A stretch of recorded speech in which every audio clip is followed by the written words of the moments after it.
Take another photograph and document a life that's right. And ways consist of simple things, the days of black and white.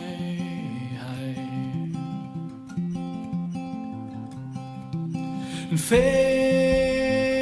from a humble past at one. Holy fuck. Where the fuck have I been, huh? Hello, ladies and gentlemen, and welcome back, believe it or not, to Talkin Guff podcast with me, your host, Ruben Django Pouch. Oh, what's the story? I suppose I took a little break, didn't I? I mean, I don't think I've done a podcast with just myself in months.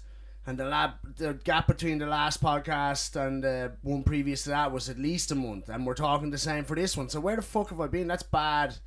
When I say it out loud like that, that's bad fucking productivity going on there, isn't it?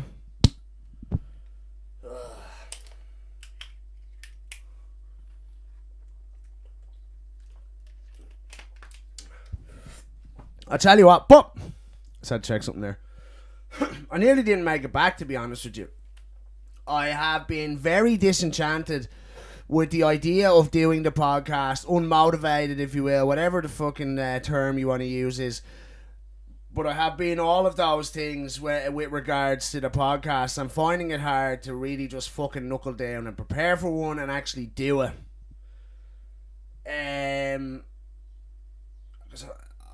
I'll tell you, and it's multifaceted. I had to think about it, and I was like, what's the story with that? Why do you not want to do it? Because a while ago I was thinking it was the best thing ever, and I was on the cusp of like hitting some sort of, I don't know, like positive milestone, or like from a feedback perspective. And then I just was like, fuck this. And I tell you, and I don't mean to shit on the people who watch the podcast, but definitely the viewership seems to be dwindling on a sort of slot. And I know that's a sort of nervous laugh, I suppose, because it's a bit actually.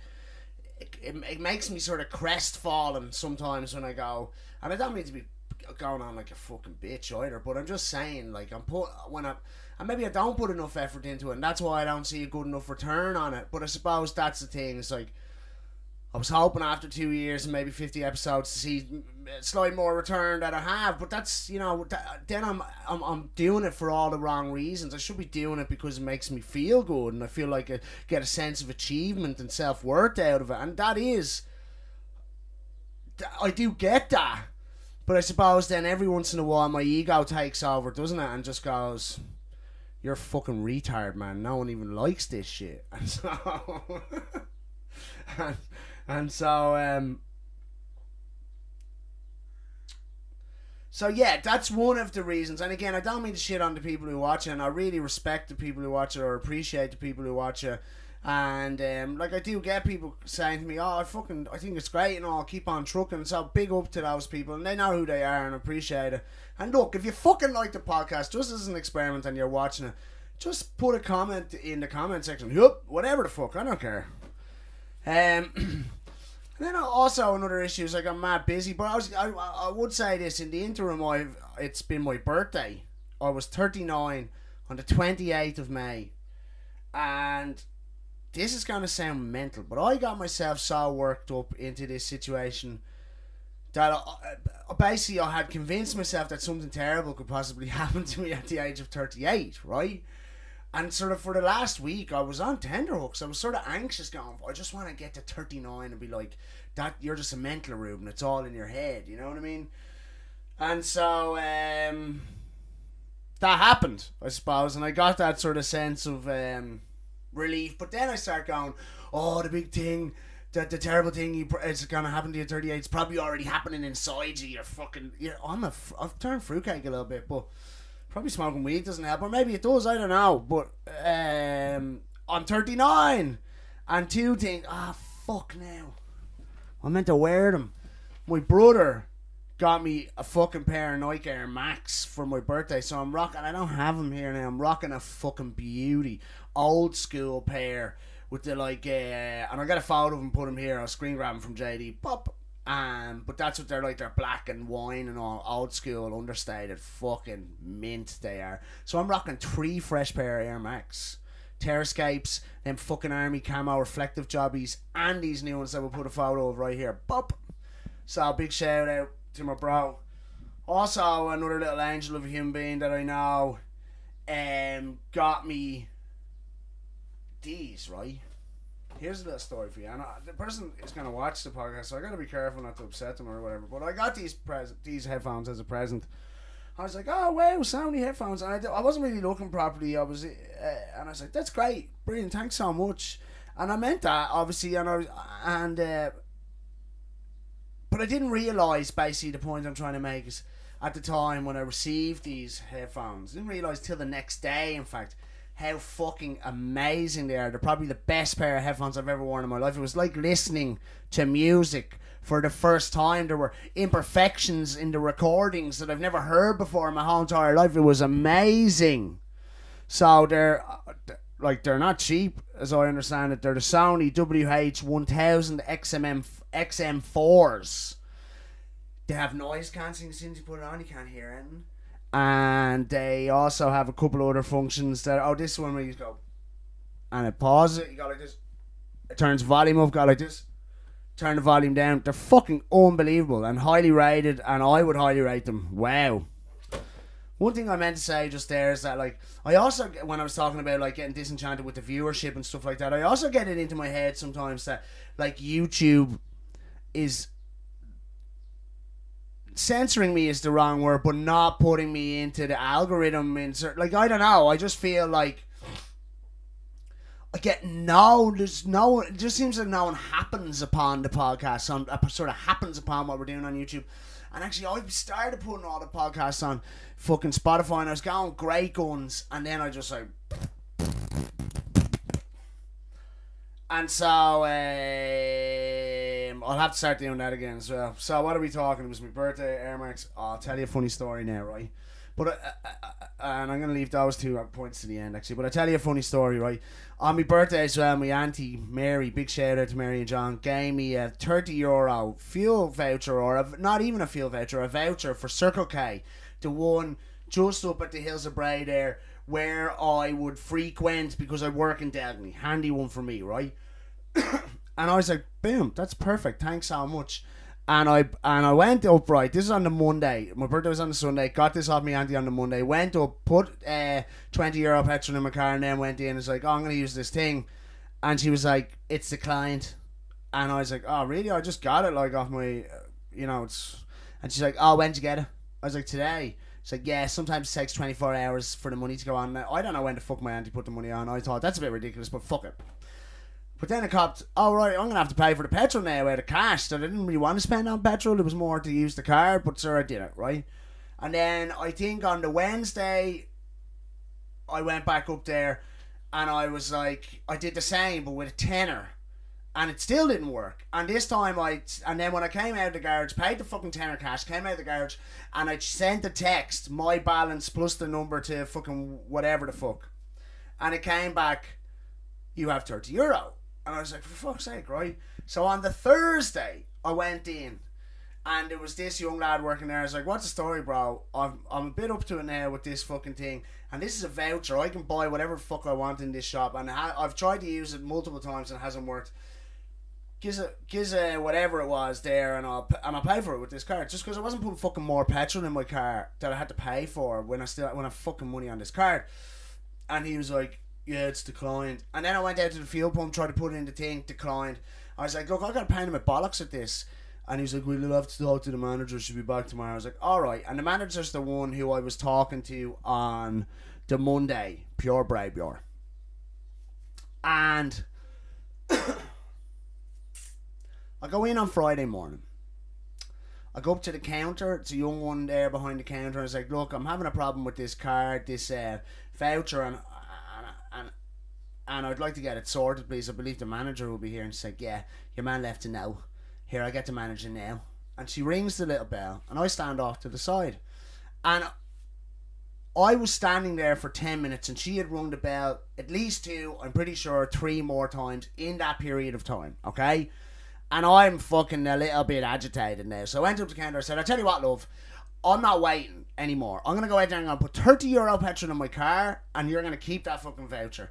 And she was like, no, you can't do that. You'll have to wait a minute. I was like, no, wait me whole. I'm waiting here like a spa for over 10 minutes now at this stage. And that's what's happening. And I'm walking out and there's this other guy who I'm pretty sure is like a supervisor. He's always up there. And he was like, what's the problem? And I explained the problem to him. And at this stage, I had a screenshot of my auntie's internet banking that said Hills of Bray, the date, the time, €34, because she bought the fucking card that the card went into. Bop. So we now know the money has been paid for the item. I showed him the text on my phone to say that I had the €30 balance on my thing. And he was just like, that's strange, isn't it? I was like, are you fucking joking me, mate? In my head now, I didn't actually say this because I'm not going to fucking totally lose it, but I'm a little bit agitated and he's sending me over the edge with, that's strange, isn't it? I was like, you're a fucking grown man. You work here, brother. Get with the fucking program. I was just like, and this is what I did say. I was like, I'll tell you what, bro. I'm done here. I'm putting €30 on petrol in my car. You figure it out, alright? So I put €30 petrol in my car, and as I'm just finishing putting the petrol in my car, your one, the manager comes out, and she's pure nice. Hey, is there a problem? I was like, yeah, I've been through this multiple times with multiple members of staff. I said, here, I got the voucher, I brought it, you were here, you said it would take 24 hours. I have since tried to use it 3 times and it gets declined every time.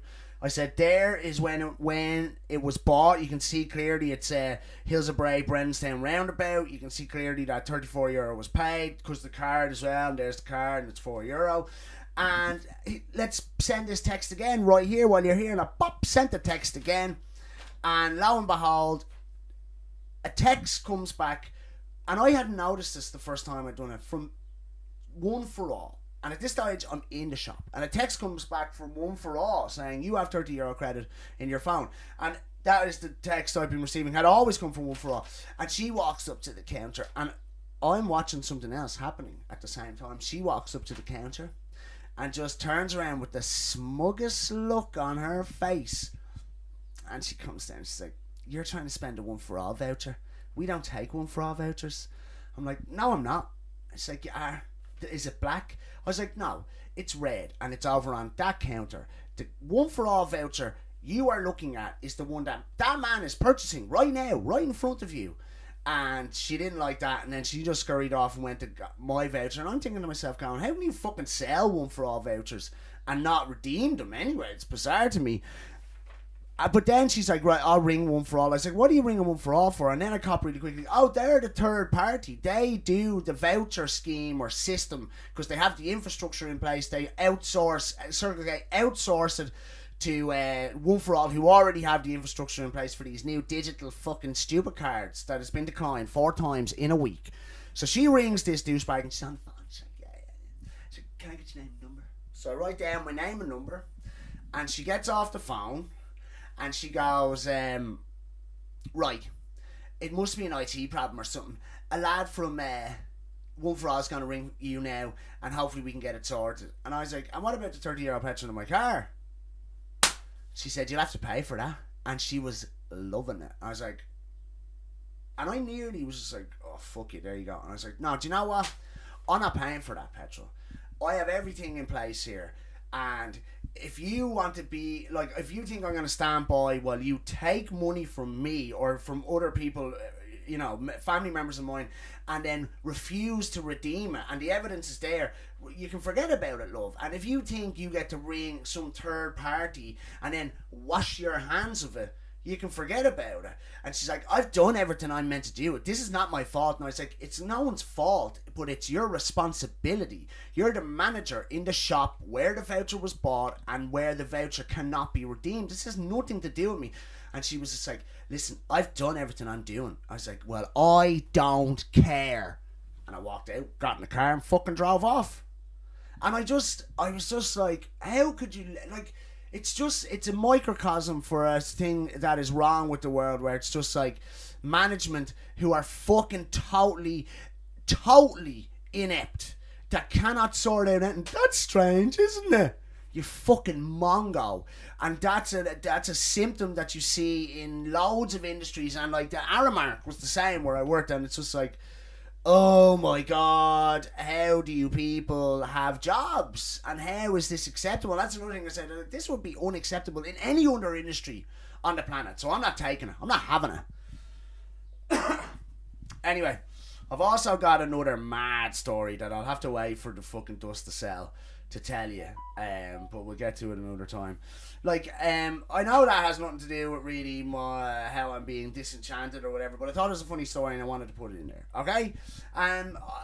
Another way in which I'm just like, because I obviously talk about things that I see all the time, and I'm like going, oh, look at that, look at that, look at that. And recently, like, and I'm always there going, it's bullshit. So we did a fucking whole episode ages ago called Fugazi or something like this, about how things that were shown to you like to be this are bullshit. And that is just, for me, it's gotten so out of control, and I don't know what to believe anymore or where to look, or because it's just so bold, like brazen and bold faced, I feel. And what does anyone else feel about that? Like, even like I seen a thing where, and I've countless of these. Let's just fucking boom, fire off a few. Mary Lou McDonald said that there had been a 57% drop in the wholesale cost of energy since this time last year, basically. And we're still getting it up to fucking shitter off them companies. And we know that they were like, all energy companies, both national and international, have recorded record profits for the last couple of years in the midst of an energy crisis that is crippling normal fucking households. Some old lad had to peel himself off the floor because he got a €1,700 fucking electricity bill. Restaurants are going out of business because they're getting 10 grand electricity bills now. So, that's bullshit. Your energy crisis is bullshit. And then I seen this thing with, so I can't remember who was talking about it, but I seen a thing where it was talking about Biden and the Biden administration and the Democrats, and a big thing about, or one of Biden's big fucking war cries or whatever you want to call it, his whole thing about we're in a struggle of democracy versus autocracies, and as the greatest democracy in the world, we're stepping up to fight the fight for democracy. And then it turns out that they supply weapons to 57 autocratic dictators all around the world, and you're just like, what the fuck, man?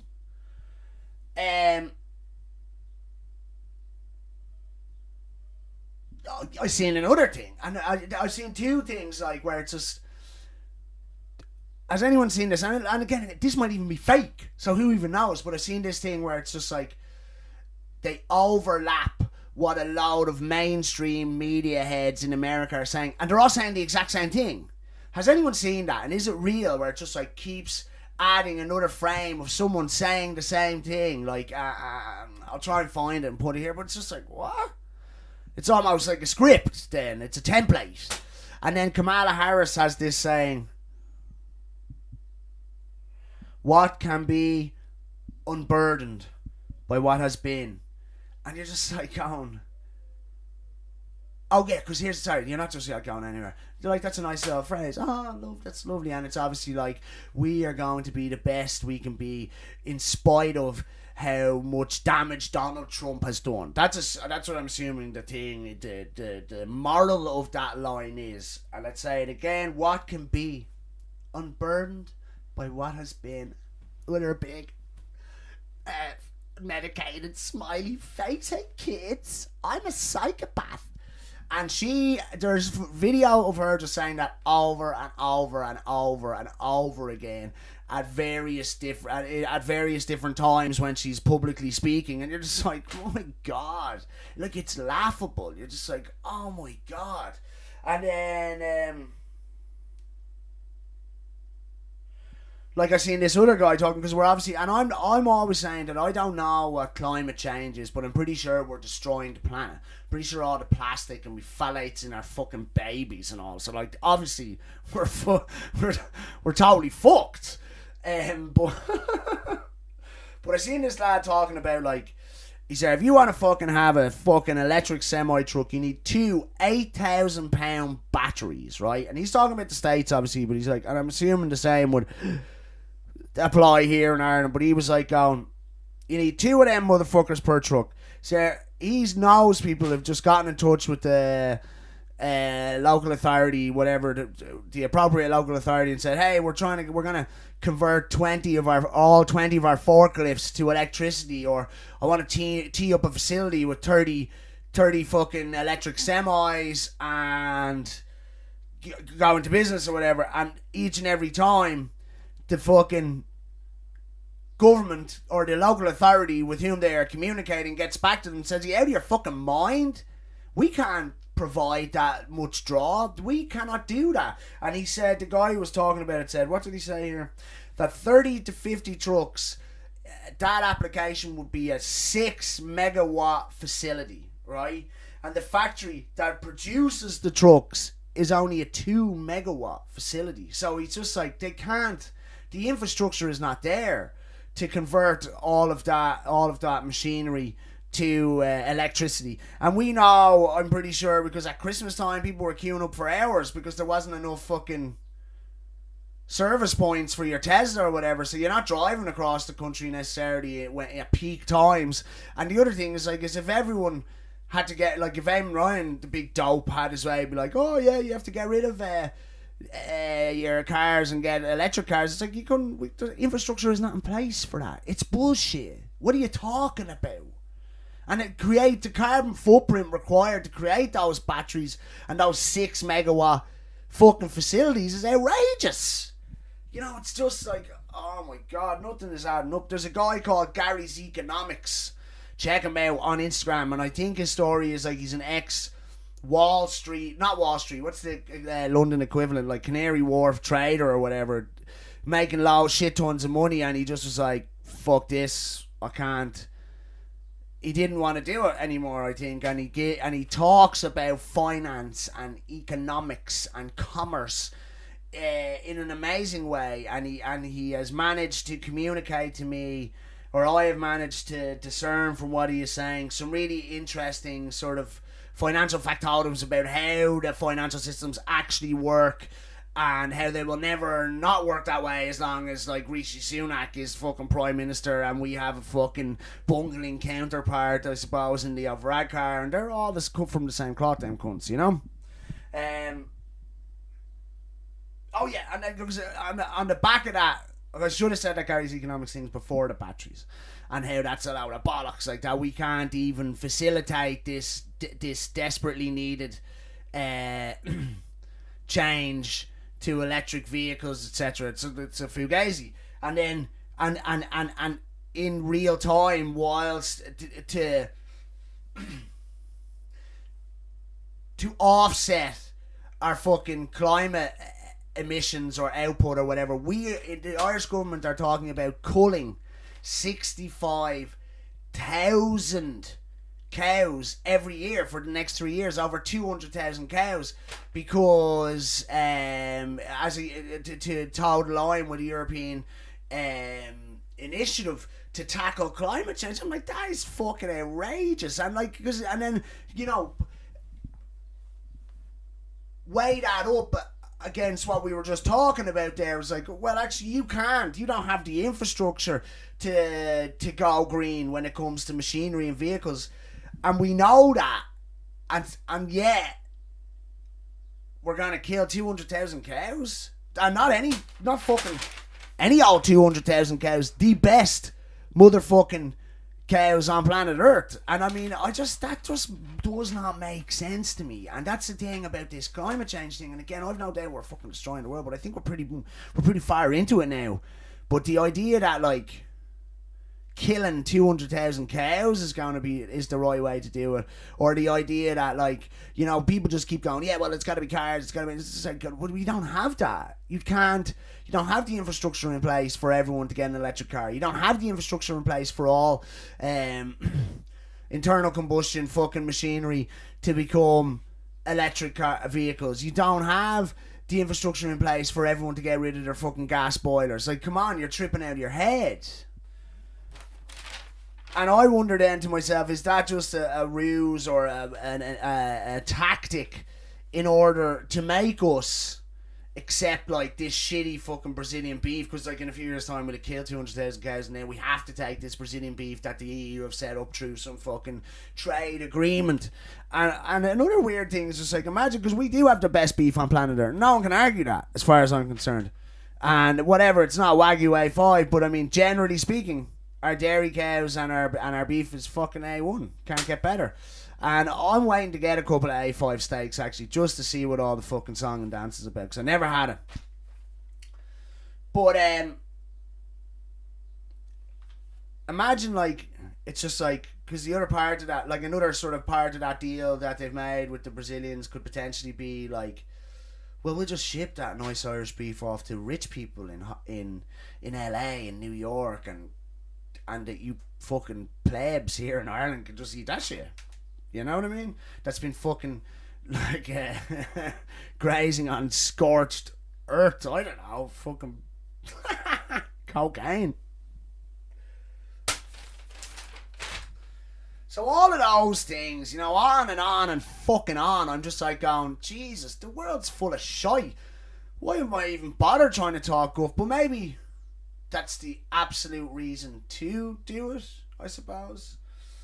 And I've gotten recently, I'm feeling more motivated on a creative front, and I'll explain maybe potentially at the end of the podcast why that is. But you know, like I said, all of that stuff, I'm a bit frustrated and disenchanted with the idea of talking about politics. I'm just so sick of talking about fucking like scandalous fucking bullshit that shouldn't be happening in the world. And so I thought, let's talk about the fact that it turns out Philip Schofield, who we all grew up with on Saturday morning television, he's a fucking nonce. Huh? And so obviously a couple of years ago, Philip Schofield comes out, he's gay, right? No problem, do your thing, bud. And I was surprised, actually, funny enough. Maybe people were like, what? How could you be surprised? He's obviously gay. And I was like, I just wouldn't have thought it. I suppose maybe because nostalgically, not that there's anything wrong with him being gay, I just wouldn't have thought he was gay. Never would have been a thing I would have thought of. And then only about 2 months ago, I seen this TikTok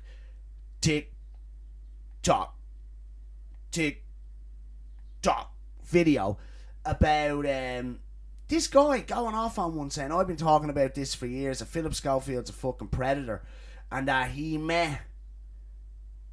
come out as gay because a story is gonna blow very soon about him grooming a young man into met him very young age, got him a job at This Morning ITV. Things seemed a bit strange and buggered him basically, and then because they know that that's a story that's unstoppable, they're like, come out as gay. And I was like,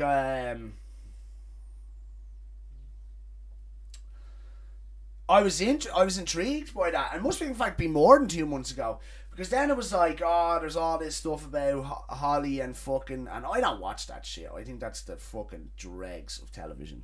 But like Holly and Philip Schofield are not talking, they're having a fight, and I was like going, is it because he is that thing your man was saying, or I don't know. And then I read another thing saying, yeah, that's definitely a fact. And his brother just recently has been convicted of like underage sexual abuse or something like this. And then I read this, and this could be totally spurious, but fuck it, we'll say it anyway, that Philip Schofield knew that his brother was bumming young lads and all.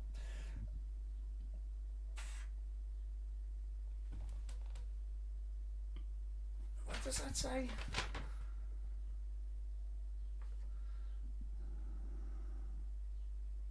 Anyway, I can't remember. But then I seen this article that was saying, and so I suppose I made a claim that it turns out he's a nonce. And let's talk about that, right? All of that shit is true. Like, all of that stuff actually happens to be true. And, like, it's funny that, so basically he did meet this young lad, Matt McCreevy is his name, and got him a job on ITV, and then your man was like going like on a sideways, having a nervous breakdown or something. He got moved out of This Morning onto Loose Women or something like that. Oh yeah, because I watched an interview with Eamon Holmes, and Eamon Holmes was going down swinging. Bop, bop, bop. he was like, I don't give a fuck. I'm too long in the tooth now to be putting up with this bullshit. And he painted a very sort of shitty picture of the type of people that Holly Willoughby and Philip Schofield were. And he said some mad interesting things, because he was saying, like he said, that he knew this young lad, and his wife especially knew him, and they were very caring for him, and he said that he was obviously very troubled and going through some mad shit, and they couldn't figure out what it was. And he also said this funny little thing where he was like, this young man needed a lot of money. He went through a lot of money all the time. And I was like, in my head straight away, I was like, oh, he's cokehead, and he's fucking on the coke all the time. And just the way, and almost it seemed almost to me, and I might have misread it entirely, but it seemed to me that even that was implied potentially by Eamon Holmes. And he also said that ITV would get 2 cars to go to Philip Schofield's house on a Friday morning after Philip and Matt were out partying, and bring them separately. Or maybe that wasn't the case. Maybe Philip Schofield, in fact, didn't do it on Fridays. Whatever the thing was, ITV for definite used to send a car to pick your man up from Philip Schofield's house, and obviously then it's come out that the way that Philip Schofield and he did his interview, and he said, look, I've made a big mistake. I had an affair with a young man who was of legal age, and although I'm ashamed of myself or X, Y, and Z, I've done nothing wrong, nothing illegal. And he says then also in that BBC interview, he gives a timeline basically of when he met your man, when he sort of, how often he would have not hung out with him, and I saw this before the Eamon Holmes interview actually, and then like at what point he met him, plus then when did he get him the job, and all of this stuff, right? And then there's your man Jack Jones, who's like this English YouTuber, and like one of the first English YouTubers, I think.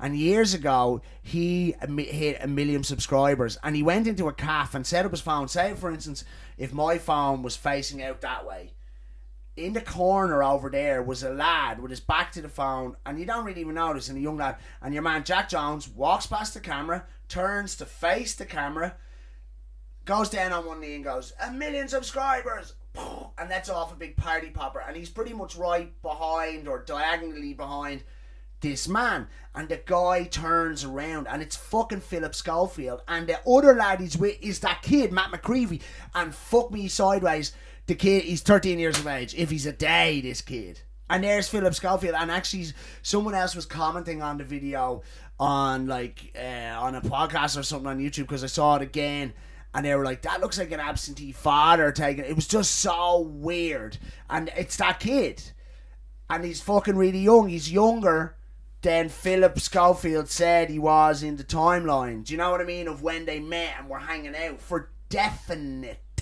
And your man Jack Jones claims that Philip Schofield tried to buy the tape off him, begged him not to release the tape, X, Y, Z, and he was like, I've been talking about this for years. He's a fucking predator, man. And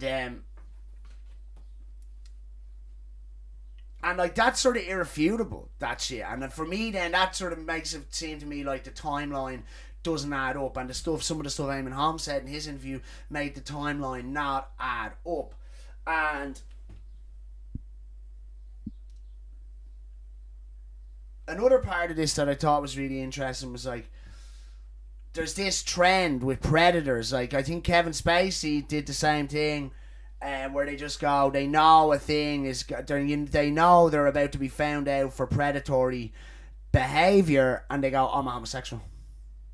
And it's you know what I mean? It seems to be a way that they think they'll get out of it, or won't be as complicit in the situation. So they just go, oh, I'm actually gay. So, I mean, and I believe the gay community, when Kevin Spacey did that, they were just like, no, mate, you're not gay, you're a fucking predator, don't be trying to lump yourself in with us. And it seems to be something along the same lines with the Philip Schofield thing. But anyway, we'll just get back to the Eamon Holmes interview, because he keeps saying like it was such a toxic environment, and Philip Schofield, it actually sounded like when you hear people talking about the inner workings of the Ellen DeGeneres show, like how they just like, everyone's terrified of her and she's just like this false, horrible human being. And that's the picture he paints of Philip Schofield and Holly Willoughby. And obviously Holly Willoughby came out dressed in all white, and holding hands and hugging her co-host, and said that a person we put our faith in, I can't remember, I'm paraphrasing, a person we loved and supported lied to us, or something like this, you know, which is a sort of dig at Al Phil, and she only refers to him once, and she calls him Phil, and is it, and she's like to the audience, how are you? It's like, how contrived is this? What are you talking about? No one gives a fuck about you, Hollywood. They're just fucking fodder for bored human beings who are sitting around their gaffs all day. Anyway, Eamon Holmes keeps going, why are they protecting the situation? Why are RTV? I mean, like, you would have thought we learned lessons about this. And look, at the moment, it seems obviously way less prolific than, like, Jimmy Savile, who was going around to mental institutions and fucking fiddling people, you know, strapped to beds and the rest, like a total monster. But he was protected within the BBC and by the royal family. Or by his, you know, even for at least protected just by his very, just by virtue of his apparent relationship with the royals. It's like, oh, he's a fucking upstanding dude. He's hanging around with Prince Andrew there. There's no way he's fucking kids. And but Eamon Holmes was just like, oh, why are ITV protecting this situation? And then and it's like, because the guy conducting the Eamon Holmes interview is actually a fella called Dan Wooten as well, who I don't really know, but apparently he was on ITV as well, and he's saying, yeah, it was total toxic shit, and they were horrible, and he's backing up or confirming or galvanizing all the things that Eamon Holmes is saying as they're talking about it. A really interesting interview, actually, and I really like Eamon Holmes, and I would take what he has to say as the truth. I don't see him as a person who has anything to gain, like personally or professionally, from just trying to spin this for his own good. You know what I mean? I just felt like he was just being totally honest and transparent about the situation, and he lost his job and all for bringing up concerns about the inappropriate nature of the relationship between Philip Schofield and this guy Matt McCreevy and all. It's like mental. And like 13, he was 13 when he met him, and then bums him 5 years later. And the whole idea is just like, oh, Phil's left ITV tomorrow. No, he's gone. They have to get rid of that cunt before any more heat or attention is drawn upon them, you know what I mean? Or how, and the duty of care that they probably mishandled with a young employee and all. So you have to ask yourself why. That is an important question. Why do they protect? Why do people... why are they protecting it? Is it to protect the brand and therefore their money? Or is it because they're pedo lizards like King Charles and his and the rest of his offspring and all? Food for thought, huh? Listen, I'm going to wrap it up. I've actually really fucking enjoyed doing this episode, so obviously I'm going to keep on trucking. I am going down swinging. There's no way I'm just going to fucking fade into black, man. I'm only going, like, the only real way you're going to get rid of me, right, is if someone kills me or they ban me. I want to give a shout out to Christy Dignam. I tell you, right, years ago, 20 plus years ago, 20 years ago, 21, 22 years ago, I would have loved, like, singing a bit of music with mates of mine, like Aidan and Tommy, you know, they were great musicians, and they would allow me from time to time to sing tunes with them, or I would force it upon them, I suppose, and I loved it. And he'd be at a session giving it socks, singing an old tune, and someone would always go, especially if it was a session that wasn't our mates, like if we were overlapping, if there was cross-border sessioning happening, they'd be like, play Aslan, and we'd always be like, no, fuck that, we don't play Aslan, we don't like them, blah blah blah. And I didn't like them at the time, and I didn't rate them at all, and then I didn't think about them, I suppose, for years.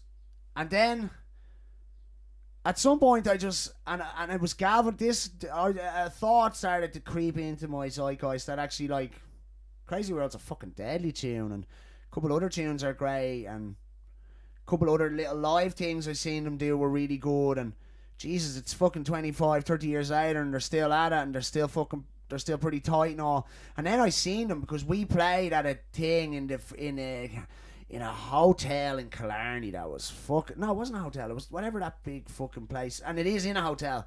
But what's it called? The SFX or something in Killarney. I can't remember. Played a gig down in Killarney, and we were playing, and the Republic of Loose were playing, and Aslan were playing.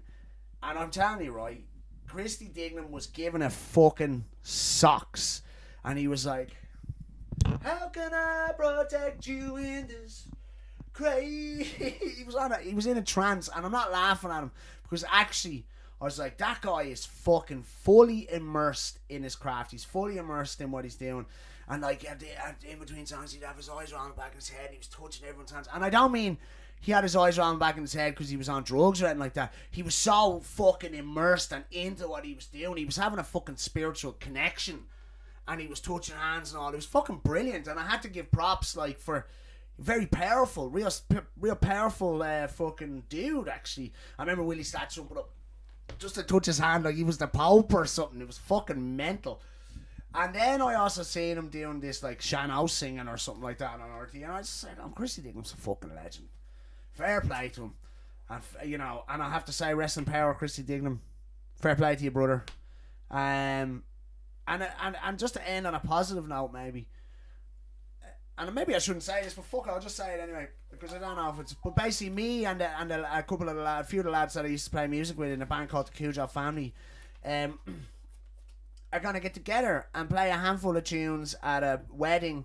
The fella who recorded our second album that you can listen to now on Spotify called Stories of Ruin, that fella is getting married and he's a big muso, and there'll be a big session in Stradbally where Electric Picnic is before Electric Picnic. And like years ago we did that. We played a 40th birthday party because all of these, the lad who plays bass Hook went to Blackrock College with the fucking children of like Lord and Lady Burr and Lord and Lady of Stradbally and all this shit. But I'm not joking, it's serious, right? And we used to get invited to these things like fucking mad, affluent, old school, like generational wealth sessions. And one of them was this 40th birthday party. I think it was 40 or something, maybe, I don't know. It was in Stradbally on the Salty Dog, and it was like the next day everyone got their whites on and played a game of cricket on the lawn and all. Was snorting coke with Jimmy McNulty, just pumping it. Jimmy McNulty from The Wire, he boxed this lad in the head because he remembers, you're a cunt, McNulty. This band used to get to come over and play as well. Always had Electric Picnic at the Salty Dog stage as well. They were like English punk pop. I hated them, and they were twats. And McNulty fucking boom knocked one of them out for talking shit. So, because McNulty's actually married, Dominic Weiss is married to one of the daughters of Lord and Lady Burr from Burr Castle. But anyway, we're going to get together and play a few tunes, and actually I'm really happy and excited about that. And one of the things that I find most exciting about it is that the two lads who I thought, because a good while ago during COVID or something, I was like, look man, when all of this is said and done, lads, I'd love us to do a gig together again. And they were like, yeah, that'd be great. And then I know I'd always be up for it. I'm pretty sure my mate Hook would always be up for it. But maybe the other two lads, I was a bit like, you know, they've other things on the go. Gav lives over in Scotland and they're making music in different capacities, the two of them. But they seem to be the most excited about, or equally as excited as myself, say. And that's a real positive feeling because I just feel like we're in it together, you know, and everyone's excited about it. No one's dragging their heels, and hopefully it goes well. And maybe even we'd play a few public gigs because they were always good crack. I'd love just one more, or not one more. I would like to feel that feeling of fucking total omnipotence, like that transcendental fucking Dionysian shit. You know what I mean? Peak experience stuff. Listen, thanks for listening. Throw a comment in there, will you fucking lunatics? And again, to the people who watch the podcast, I have nothing but respect and admiration for you beauts. Salam alaikum, brothers. And ways consist of simple things, the days of black and white, and faces from a humble past at one with the ground, the sound, and bring me back to that time, these modern folk.